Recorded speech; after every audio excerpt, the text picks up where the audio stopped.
हाँ जी गाइस, आज एक बड़ी इंटरेस्टिंग चीज़ में बात करता हूँ आपके साथ ना। एक ना बड़ा वो आता है, क्या नाम है, स्टैट आता है कि स्टैंडर्ड ऑफ लिविंग अमेरिका में बहुत अच्छा है। Standard of living in countries में बड़ा अच्छा है, अमेरिका के अंदर स्टैंडर्ड ऑफ लिविंग बड़ा अच्छा है। तो मैं एक क्वेश्चन पूछता हूँ कि स्टैंडर्ड ऑफ लिविंग इस कंट्री में कैसे अच्छा कैसे कह सकते हैं आप, राइट?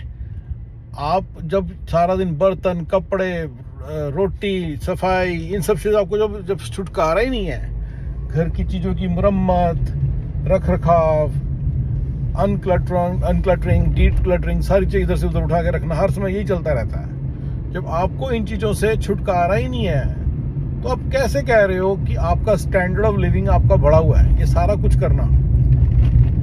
तो ये इंडिया के अंदर बंदे जो बैठे ना, उनके लिए ज़्यादा बड़ा स्ट्रॉन्ग मैसेज है कि भाई वो सोचते हैं कि हमारा तो स्टैंडर्ड ऑफ लिविंग ये है, वो है, कम है। उनको लगता है अमेरिका के स्टैंडर्ड ऑफ लिविंग बड़ा ज़्यादा है। गाइस, मैं आपको एक बात बोलना चाहूँगा कि मेरे को लगता है कि आप लोग ना इंडिया में रह के ना जो सिचुएशन है ना अमेरिका की, वो पूरी तरह सोच नहीं पाते, ठीक है? वो पूरी तरह ना आप सोच नहीं सकते। तो वो मैं थोड़ा सा आपको जरा इमेजिन कराने की कोशिश करता हूँ। लेट्स से एक बंदा चंडीगढ़ के अंदर है, तो मान लो दिल्ली में भी चाहे कहीं पे भी 8 करोड़ रुपए कमा रहा है साल के। 8 करोड़ बहुत पैसे होते हैं, बहुत ज़्यादा। अब अपने माइंड में इमेजिन कर सकते हो, पर उसके पास कोई नौकर चाकर नहीं है, वो सारा काम उसको खुद करना पड़ता है।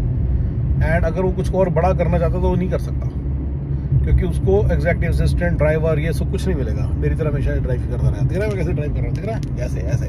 मर्सिडीज मिलेगी, ये देखो मर्सिडीज मिलेगी, लेकिन मेड नहीं मिलेगी।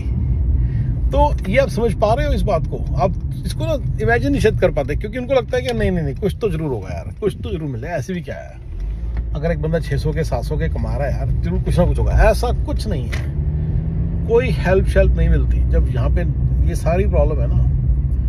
तो इसलिए ना यहाँ पे रहने का मजा कभी भी नहीं आएगा आपको, ठीक है? चलिए, तो इसको अब स्टैंडर्ड ऑफ लिविंग ज्यादा बोलोगे या कम बोलोगे या बराबर बोलोगे? See, you can buy everything but not help. So ये ध्यान रखिएगा।